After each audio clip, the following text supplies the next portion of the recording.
Alright, and here we are with the very final snowman. We fixed up the hat.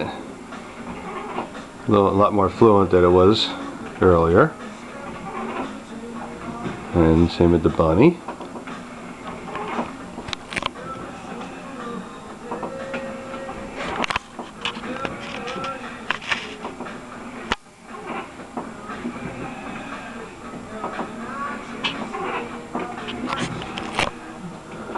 And I'll take a quick look at the back.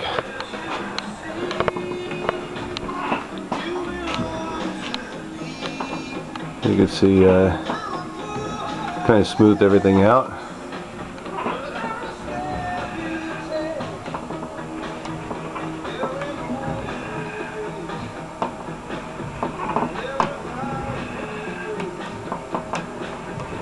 And that's it. Windshield wiper motor.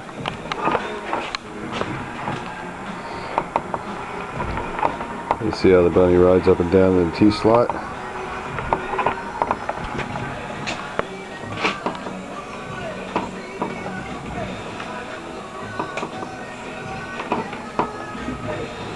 And he's ready to go outside.